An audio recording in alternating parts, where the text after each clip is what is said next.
In today's video, I'm going to walk through how to set up ES-DE with RetroArch on SteamOS.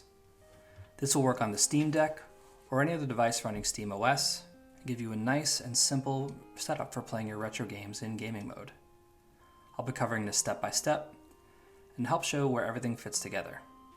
If you prefer a more automated setup, our user guide provides links to a few options to explore, and I'll link that in the description below. But if you like understanding how everything's set up, where applications, files, and settings are stored in your device, then this video is for you. Let's jump into desktop mode and get started. Alright, so now that we're in desktop mode, we're going to download all the files we need to get things set up. Let's first start with ES-DE. So open up your browser, go to ES-DE.org, and then click on Download. And then the version you're going to download here is the Steam Deck app image. That essentially will work on all versions of SteamOS. Next, we're going to download RetroArch. And for RetroArch, you have two choices.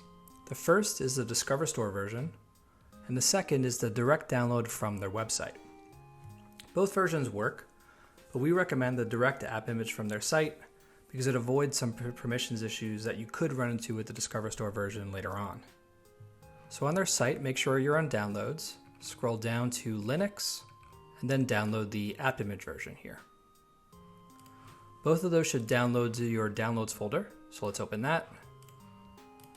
And basically you should see here you have a Steam Deck app image, which is the application that's going to be used to launch ES-DE, and a compressed RetroArch folder, which we're going to extract, and this contains basically the app image for RetroArch and a configuration folder for storing saves and things like that. So let's do some house cleaning first. Let's go to Home. I'm going to create a folder here called Applications. And this folder is going to be essentially where you store all of your app images going forward. So there's one place to store all your files, and then it makes it really easy for upgrades in the future, as well as if you wanted to remove things, there's only one place to go to do that as well. So now that we have applications, let's go back to Downloads. Let's cut the ES-DE app image, go back to Home, Applications, and paste. And then let's go to Downloads, and then let's extract the RetroArch files here. As I mentioned earlier, this is going to give you two files. One is going to be the app image for RetroArch, and the other is going to be a folder that RetroArch uses to store all of its settings. So you basically have one place for all those files as well. So open up this folder here, and you're going to see the app image and that configuration folder. Highlight both, cut, go back to Home, Applications, and paste. Now essentially you have everything set up nice and clean here. So let's do some more house cleaning though. You can go back to Downloads now and you can delete these files here because we don't need them anymore. And essentially we're in a good state. We have an applications folder with ES-DE, which is what we're going to use to launch that program. We have a RetroArch app image here as well, which we'll use to launch RetroArch. And we have RetroArch's configuration folder, where RetroArch is going to store things like its settings and saves and things like that. So for additional cleanup, let's make this easier on ourselves in the future. I'm going to go to my home directory here. I'm going to click on Applications and drag that to Places. And essentially that's going to give me a quick shortcut to open up applications in the future. So now basically we have everything set up where it's supposed to be. And the next step is basically configuration. So let's move into that next. All right. So next we're going to set up RetroArch. I like to configure RetroArch before touching ES-DE. That way basically everything is ready for when we start adding games. So we're going to launch RetroArch. I'm going to walk through the settings that you should change to make this work well in both desktop mode and gaming mode. The first is to go into Settings, Video, Full Screen Mode, and change Full Screen Display to On. This will basically, I'll apply the settings so that when you open up RetroArch, it takes up the full screen. And if you hadn't done this, when you open it in gaming mode, it's essentially going to try to window things. So this is a critical step. Now that that's set, the next thing that you're going to want to do is set up your controls. So go to Input, RetroPad Binds, Port 1 Controls, and then what you're going to do here is click on this Set All Controls button. What this will do is walk you through a wizard that allows you to basically set all the buttons on your Steam Deck controller to match the controls that RetroArch is looking for. And then when you're done, you'll save this as a controller profile, so it saves for later. So let's click that. And then we're going to press D-pad up, down, left, right, down, right, left, up on the buttons. Select, start, L, R, L2, R2, L3, R3, up, down, left, right on the left analog stick, up, down, left, right on the right analog stick, and you're done. So now that you have that set, the key thing to do here is to save controller profile. That way, anytime you boot up RetroArch, it's going to have these controls automatically set for you out of the box. So now that we have our controller set up, the next thing we're going to do is go to our input hotkeys. Now, hotkeys essentially allow you to interact with RetroArch while you're in a game by selecting a given button and then pressing an additional button to do an action. So the first button is your hotkey enable button. And here the common convention is to set it as select. So we're going to press that and then use the select button on the Steam Deck. And then from here, there's a few settings that I always set, but you can also come in here to set your preferences later on as well. So here's the ones that I usually set. Menu toggle, I'm going to set that to the north button or the Y button on the Steam controller. And essentially that allows you to press select, then press Y to open up the RetroArch menu, which we're looking at right now. The next setting I'm going to set is close content. I'm going to set that to the start button. And essentially what that will do is when you hold select and press start, it'll close your game. So this is a way to exit a game in RetroArch. In the case of what we're doing, exit you back to ES-DE. The other important settings that you find often set are fast forward. Now fast forward, there's two options.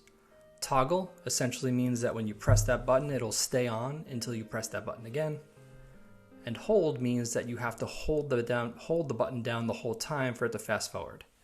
So my preference is toggle, so I'm going to click that. The common convention here is to set that to R2. And then the other settings that are important to set are load state and save state. These basically in most emulators will allow you to save your current position in that game and then resume it. So in this case, the convention usually is to set load state to L1 and then save state to R1. And that's it. Those are the key ones you're going to use most often. There's a bunch of other settings in here that you should look through to see if there's anything you want to set. But for the most part, you really just need to be able to close your emulator, open the menu, fast forward, and then save and load state. That should get you most of the things you need. All right. So with that done, let's go back to user interface. And this is a setting that will actually help things integrate really well with ES-DE. So there's a setting here called quit on closed content. And what I'm going to do is select this, and I'm going to select an option called CLI. And essentially what that stands for is when RetroArch is opened via the command line, which is what ES-DE does, if a user chooses to then close a piece of content, then close RetroArch completely and quit. However, if a user opens up RetroArch and then closes a piece of content, then stay in RetroArch. So this setting essentially allows the best of both worlds. So I recommend setting this to CLI, and that really works really well with ES-DE. Those are all the core settings you really need to set, but here's a few other recommended ones that I like to look at as I go through things. So first, if I go into user interface and then on-screen notifications, notification visibility, these basically determine things that will show up in RetroArch as you're launching games. My preference is to turn off the load constant startup notification, makes it nice and clean. I also turn off most of these things down here as well. But for your sake, look through these options, see which ones you want to keep on, and then turn them on or off. The next thing that I think is super important to set up is retro achievements. So that's going to be in settings and then achievements. Turn this on. And then what you're going to do is enter your username and password from retroachievements.org into these fields here. And then you're going to set basically retro achievements. What's cool about this is once you set this up, anytime you launch a new game, you'll get the ability to earn achievements in that game. So let me log in here quick. Okay, with your retro achievements, username and password set, the things I'd suggest here are to change hardcode mode to off, change rich present to off as well, and then turn your unlock sound on. And I like to turn on automatic screenshot. Essentially what that will do is anytime you get an achievement, it'll screenshot the game in that current state and save it for later, which is kind of nice. And that's it. Outside of that, the other things that I recommend doing is you'll hear a lot of discussion around RetroArch being overwhelming. There's a lot of settings here. It's very clear as you're looking at the screen. There's just a lot of settings you could set. So here's how to make that much simpler. Go into user interface. And the first thing I like to do is change my appearance to make it the color scheme that I want. So in this case, I like going with a kind of darker scheme here. So I'm going to set it to gray dark. And then the next thing you could do to make it really clean is to go into menu item visibility. And in here, what I like to do is turn off settings that I won't use. So it keeps it nice and focused for me. So these items here on this first screen refer to this menu over here on the left that I'm highlighting now. So let's actually turn some stuff off over there. So we're going to user interface, menu item visibility, and let's turn off things we don't need. So typically what you're going to want is maybe the ability to load content, so keep that on. I usually turn off load core. Load disk you can handle through load content most of the time. Dump disk is not something you're likely going to use unless you're hooking up a CD or DVD player to dump disk into RetroArch, so for the most part you could usually turn this off. You're not going to be importing content into RetroArch directly, so I usually turn this off as well. Playlist you're not going to use in RetroArch because you'll be using ES-DE, so I'm going to turn that off. Playlist tab, same thing. History basically is not something you'll likely use because ES-DE has its own last played collection that will handle this for you, so you could turn that off too. Favorite, same thing. Images you don't really need on in RetroArch because you're not going to be downloading images for games in RetroArch with this setup, so you could turn that off. And then I turn this contentless cores off as well because we're not going to be using those emulators from RetroArch in this setup. Explore I'll turn off. Settings I'll keep on, just in case I want to get back into settings to make changes in the future. NetPlay you usually keep on if you're going to get into NetPlay, that's a cool setting to have on. Online Update you want to keep on because that's where we're going to download our cores. Same with Core Downloader. Information is nice to keep on as well in the case you need to debug a given game and why it's not working. Configuration file is good to keep on because this is where you'll save your configurations. And then the rest of these off, I'm going to turn off. Quit RetroArch is good to keep on just in case you need to exit. Restart is good to have on as well. And then I usually turn off date and time, but you can choose how you want to set things up from here. So with those settings in place, if I go back now to here, you can see it's much simpler. A very, very simple interface now. But I can go even further. So under settings, there's a lot of things in here that I probably won't touch as well. So in user interface, if I go to menu item visibility and then go to settings, this will basically control what shows up in the settings menu. So in this case, user interface and on-screen display are good to keep because they allow you to make changes like we're making right now. File browser you probably won't need to use because you've mostly doing most of your file browsing through ES-DE, so I usually turn that off. Video, audio, and input are good to keep because they will allow you to make system-specific changes to those settings when you could do custom overrides in the future, so these are good to have on. Latency is something I've never used myself, so I usually turn this off. Something you could look at to see if you want it or not. Same thing with frame throttle, I usually turn that off. Drivers I usually don't have on because I rarely set them once they're already good to go. So the out-of-the-box stuff is really good, so I usually turn this off just to not be distracted by it. Playlists, again, because we turned off playlists in ES-DE, you don't necessarily need this setting on anymore either. Core is good to keep on because it'll allow you to look at cores and their requirements, which I'll show you in a little bit. Saving is good to keep on as well because it allows you to tweak your saving settings, which I'll show you as well in a little bit as well.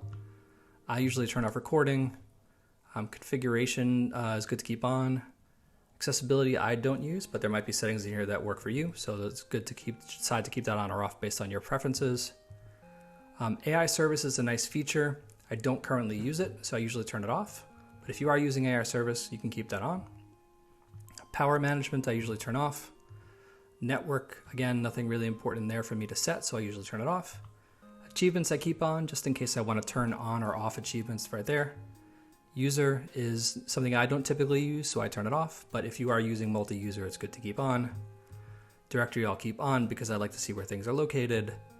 And then logging I don't necessarily use, so I could turn that off. With those in place, you can see now that the settings menu is also much cleaner. So you could see you could really make RetroArch really clean to use just by turning off things that you don't actually need to access. And if you ever needed to access them in the future, you could just go back into user interface and then menu item visibility and turn them back on. So this is a nice way to get things set nice and clean and simple for you to use, and then you could step into more complex things in the future. So hopefully that's a kind of a good stepping stone for y'all. Now we've made a bunch of changes. The pattern that you're going to want to get used to is to go to main menu, configuration file, and then save current configuration. This will basically commit all of the global changes you made to RetroArch's kind of core configuration file. So basically they're available anytime you restart RetroArch going forward. So the next important thing to do in RetroArch is to use the online updater. The online updater is where you're going to download your cores, another term for emulator in RetroArch. And essentially this is what ES-DE is going to look for to launch your games. So if I go into online updater and then core downloader, you're essentially going to get a large list of different cores that are available in RetroArch. Now I'm going to leave a list of default cores in the description below. However, there's also a list of recommended cores that I'll link to as well. And essentially those will be the ones you want to download because you don't need to download every core in RetroArch. You could basically just download the ones you need. So for me, I usually download Final Burn Neo for my arcade games.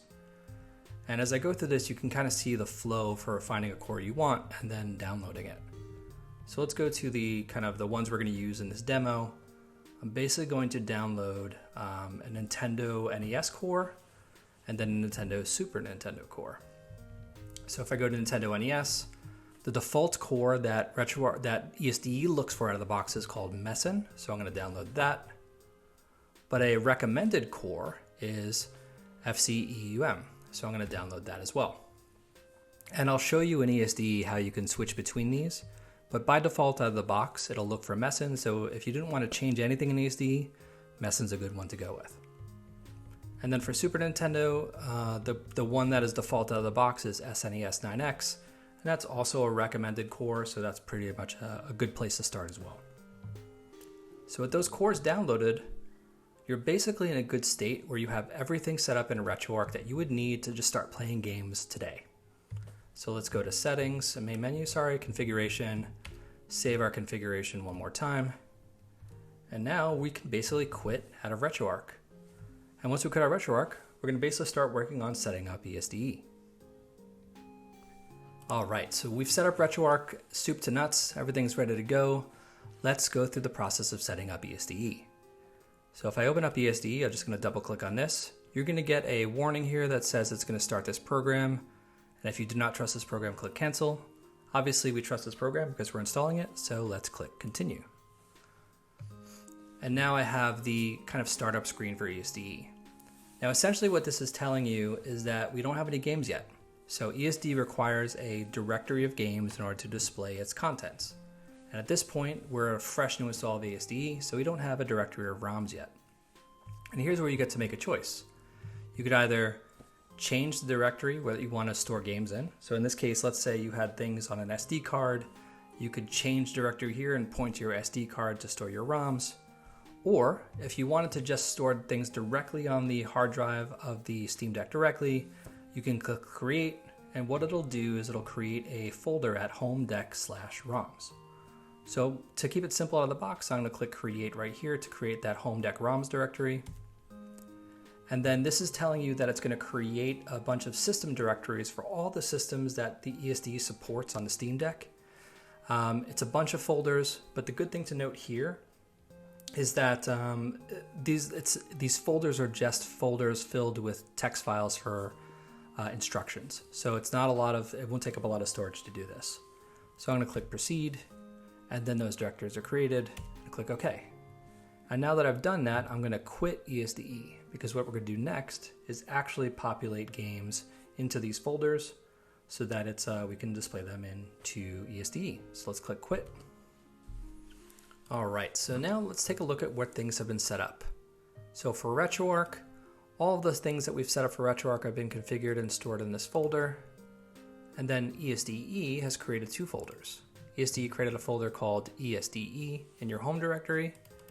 And this folder is basically going to contain your downloaded media after you scrape games, along with the game list that ES-DE requires, any themes you downloaded, and any collections you create. So everything that ES-DE does to configure itself is isolated into this single folder. And we'll talk about like how you can, if you need to remove any of this, how easy it is later on. The other folder that ES-DE created is a folder called ROMs. Now ROMs contains the folders for each system that ES-DE knows about, and they're named in a way that ES-DE recognizes as well. And most of these, for the most part, these are pretty clear, but I'll provide a link in the description to our user guide that creates a map of the folder name to the actual system name if there's ever a question that you need to answer. So basically what you're going to do here though is find a folder you want to add games to. So in this case, we'll talk about NES. And then in this folder, there's a system info file. This file essentially lists the file formats that ES-DE will look for, and some additional information about emulator support for each system. So with that in mind, I have my folder for SNES. Let's add a game. So I'm going to go to my documents folder here, games, SNES, and I'm going to copy Space Megaforce in. And then I'm going to do the same thing for NES. Let's go to NES. And then same thing, go to my games, NES, and I'm going to copy Mega Man in. So now I have two games essentially in my folders. And the process that I just went through there is essentially how easy it is for you to add games in the future. Anytime you add games to these folders, ES-DE will automatically scan them when it loads up, so it'll display them in its interface. So the matter of like basically adding games you want to play is very easy. You just essentially open the ROMs folder, find the system you want to add games to, and then add the appropriate files to that folder. That's it. All right, so now we have basically games set up, and we have our configurations built out.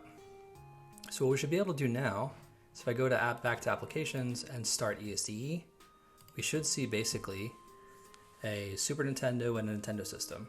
And there we go. And we can navigate between them. And if I enter one, you can see Mega Man's on NES and then Space Megaforce on Super Nintendo. And that's it. Now there's other things we could do in ES-DE, scraping your artwork, downloading themes. Those are all covered in additional videos we have on our channel, so I'll link those below. But for the most part, you're basically set up at this point. Like I can go into Super Nintendo here and press Space Megaforce, and this will launch RetroArch. So let's do that now. You can see here, it launched RetroArch, it logged me into Retro Achievements, and I could exit by pressing Select and Start. And it brings me back to ES-DE. So the experience I just showed there is exactly what you're going to see in gaming mode as well. So let's set up gaming mode next. Let's close out of ES-DE. So to set up gaming mode so that ES-DE looks nice and looks like your other games in gaming mode, it's pretty straightforward. First, you're going to open up Steam, and then what you're going to do here is click on Add a Game, and then add a non-Steam game. And here, because ES-DE is in your Applications folder, you're going to click on Browse, click on Applications, and then click on ES-DE, and then click Open. And if you wanted to, you could also do the same thing with RetroArch. I'll do that now as well. And I'll click Open there as well. And then I'm going to click Add Selected Programs. So now you can see I have ES-DE showing up here.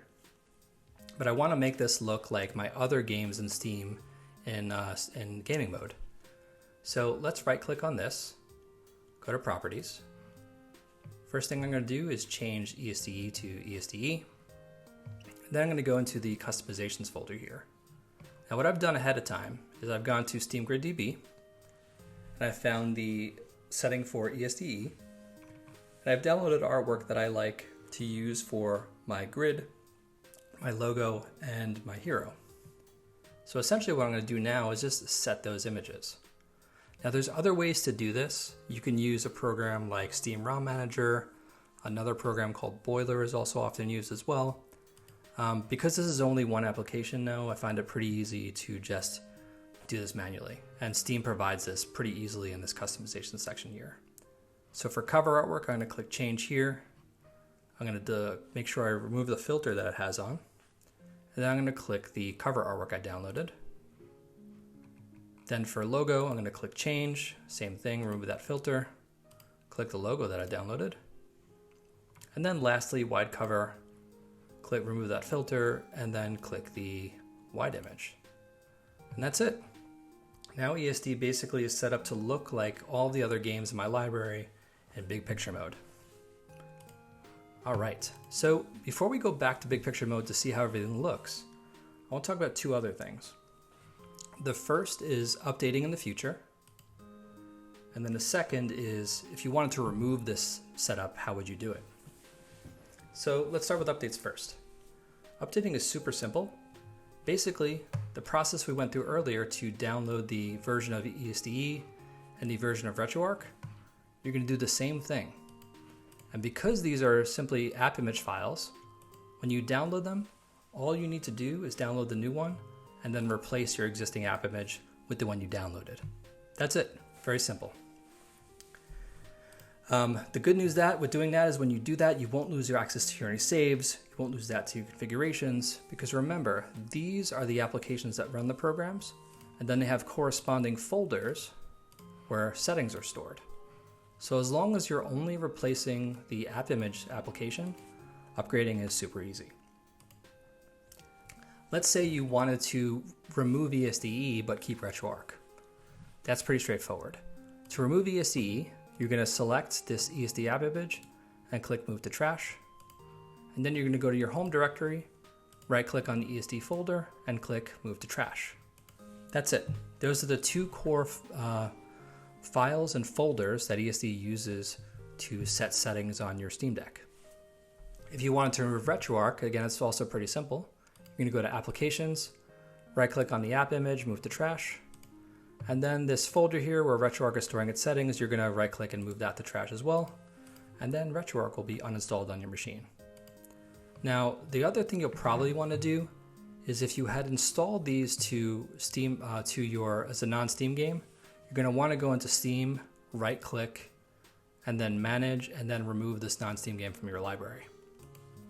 That should be all you need to do to get all these applications removed and get back to a clean state. Now, I didn't talk about ROMs at all. And the reason why is you may want to remove ES-DE and RetroArch because you want to, let's say, maybe use another front end or use another emulator. So your ROMs folder is a place where all your games are going to be. So if you're looking to keep that and use it for something else, then you can keep it. However, if you want to remove your ROMs, again, that's super simple. You're basically just going to right click on ROMs and then move to trash. So everything is really in a nice simple place. It's easily accessible and you can get back to a clean state pretty easily with this method because you know where everything is. So yeah, let's go into gaming mode now and see how all this looks. All right, now in gaming mode, when you start things up, you're going to basically see the new non-Steam games you've added for ES-DE under library and then non-Steam games. You can see it right here. And once you've launched it, basically it's going to show up like any other game on your game list here. So you can see here I've launched ES-DE already. And when I go into play a game, it's basically going to launch ES-DE. And then what I've done here is I've already gone ahead and downloaded a set of themes. So just a quick refresher here, you can go to UI settings, theme downloader, and essentially find a theme that you like and use that to kind of skin how ES-DE looks. And then I've also gone ahead and started scraping games so they have artwork and things like that as well, which you could do from Scraper and then adding your account settings for Screen Scraper right here. There's a bunch of other things you can do in ES-DE as well to get things looking the way you like, but ultimately at this point you can basically just play games. So now that I'm in gaming mode, if I start up, let's say Bomberman 93 here, you'll see it open up RetroArch right away, and we're good to go. And then to exit again, it's select and start based off the hotkeys we set earlier, and I'm right back to ES-DE. So essentially that's how everything works at the end of the day. So yeah, let's close out with a quick summary, and then answer some common questions. So at the end of a long video like this, I like to do a quick summary just to show kind of where we ended up. So let's jump into applications. Ultimately, we downloaded RetroArch and ES-DE as app images and placed them in this applications folder so they're in one place. We configured RetroArch, so we have everything set as a nice baseline with baseline configurations to play all of your retro games. That created a folder, which is basically going to store all of your save settings and configurations. And then we configured ES-DE. And ES-DE created a folder called ES-DE here in your home directory. That folder is going to contain your game list, your scraped media, your themes, and your collections. And then lastly, we created a folder called ROMs to store all of your games. And this folder is sorted by system. So at this point, the primary thing you'll be doing is adding games that you can play to this folder. And lastly, in Steam, we added ES-DE as a non-Steam game. We gave it some artwork, so we could use it in gaming mode directly. So with this baseline setup, you're basically good to go. You have everything set up to play most of the retro systems you want to play, everything's configured, and now it's just about adding games. So let's wrap up with some common questions that usually come up after a setup like this. The first question you're probably going to ask is, where are my saves? And because we're using RetroArch as our primary emulator right now, it's pretty simple. So you're going to go back into your applications folder here. And then remember that folder we were talking about earlier that holds all of RetroArch's settings and configurations?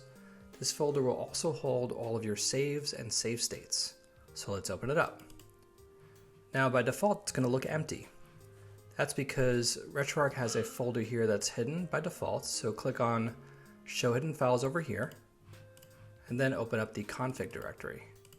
Then open up RetroArch. And the folders that you're going to look for your saves are going to be saves and states. Saves essentially is where all of your saves are going to go for your games. So things like saving in The Legend of Zelda or saving in Super Mario World, they'll basically be in folders here. And the way RetroArch sorts things by default is it puts them into folders based off of the core name. So because I'm using SNES 9X for Super Nintendo, any saves that I make for games are going to be stored in this folder here. So the other folder is states. And save states are essentially how you could save a point in time in a given game. RetroArch handles these in the same exact way. It creates states folder, and then it creates a folder per core where all of your states for that game are stored. So you can see here, it basically creates a save state for the given game, and then also creates a screenshot of that state as well. So this is where all your saves are going to be. So if you ever wanted to back up your saves or store them for later, you'd go into this folder, you'd back up your saves folder, and then you'd back up your states folder. That should get you what you need. Cool. So the next question that comes up often is, what about BIOS files? So you'll often hear the word BIOS when talking about emulators, and RetroArch first looks for BIOS files in a very specific folder. So again, you're going to open up the RetroArch directory here, the config directory, RetroArch, and then there's a folder here called System. Now each emulator you installed will usually have its own place for BIOS, so this is the folder location that RetroArch specifically looks for. Now you can change this if you wanted to centralize it, but by default, it's saved here. So let's open up RetroArch and we'll talk about, one, if you wanted to change this folder, where would you do it? And two, how do you know what BIOS files to find? Let's answer both of those questions next. All right, so let's open up RetroArch. And the first thing is, if I wanted to change that systems folder to point somewhere else, how would I do it? You're going to do that under Settings, and then Directory. And then System BIOS is the folder you're looking to change. So if you wanted to change that to something else, you'd open up this, and then you go Parents, Parents, Parents, Parents, one more, and then basically this is going to be your home directory. So if you wanted to create a folder here called BIOS, and then save your BIOS files there, you could do that. I'm going to choose to leave it as default just because it works better with my setup to have it set up this way. But again, you have options to change it if you like. So the next common question is, how do I know which BIOS files I need?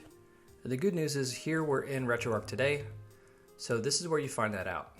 If you go to Core, Manage Cores, and then open up a given core itself, it's going to list all of the firmware it's looking for, and these are otherwise essentially the BIOS files that it's looking for as well. So for every core that you have downloaded, it's going to tell you which BIOS files are required and which ones are optional. In this case for SNES 9X, there's 2 optional BIOS files. This essentially means that you could run SNES 9X without these BIOS and be totally fine. If you do have a core though that has a required BIOS file, that's a file you need to source and make sure you put it in that system directory. So what's nice about this is you can see the name of the BIOS file, what it's supposed to be called, and you also get a nice MD5 hash that helps you identify the specific file you're looking to put in place. Now in addition to looking in the core, there's plenty of other resources out there for collections of what BIOS files are required and how to find them. I'll link to a few in the description below. Really good one is Retro Game Corp's guide. Essentially goes into all the specific BIOS you need for each system and what they should be called. So that's a good resource I'll link below as well. So another common question that comes up with this type of setup is, what can I actually play with this setup? What systems can I play? How modern can I go, right?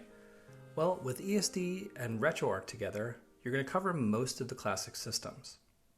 So things like Atari 2600, to NES and Super Nintendo, to Sega Genesis, all the way up to probably Dreamcast, PlayStation 1, things like that. It's not going to handle more of the more demanding consoles like GameCube or PlayStation 2. So if you are interested in emulating those consoles, let us know and we'll try to create a video to set those up on the Steam Deck as well. But for the majority of the retro systems, this setup basically has you covered. So another common question that comes up with this setup is, if I try to launch a game and I get an error launching that game, how do I fix that? So let's take a look at TurboGrafx-16 here, and let's try to launch ES-DE. So you notice when I try to launch this game, we're going to see an error at the top here, couldn't find emulator core. And essentially what that means is that ES-DE is looking for a given emulator or a core to launch this game, and it's not finding it. So in the case of RetroArch, what that typically means is you just need to download that core and make sure that it's available. So let's look at a few things first. First is, let's look at other settings, alternative emulators. And this is where you could tune which emulator is used for which system. So for example, on NES, the default emulator is Messen, but let's say you wanted to use FCUM, you could essentially change it to that here, and essentially that becomes an override. Now, this also, regardless of what you set it here though, these cores that you've selected or set as default need to be downloaded in RetroArch in order for ES-DE to find those cores. So let's go, for example, TurboGrafx-16, where we saw the error, is currently looking for Beetle PCE Fast. So let's go back into RetroArch and download that core. So I'm going to quit ES-DE for a second, and let's open up RetroArch. And we're going to go again to Online Updater, Core Downloader. And the specific core we're looking for here is NEC and PCE Fast. So NEC, PCE Fast, I'm just going to click to download that core. You could see here over to the right, it gets a pound symbol to indicate that this core is downloaded. And for that, you should be good to go. Now if I reopen ES-DE and then go to my last played collection here, or sorry, ES-DE here, and try to launch this now, it should open up in RetroArch. And there we go, perfect. So most errors that you're going to run into with launching games are usually due to an emulator being missing. The next set of things we just talked about earlier are going to be, let's say, a BIOS file missing. This should hopefully teach you how to set those things up if you run into them. Alright, so I hope that clears up most of the common questions. However, if you have any more, please join our Discord and let us know, or drop in the comments below. Thanks for taking a look at this, and hope it was helpful. Take care.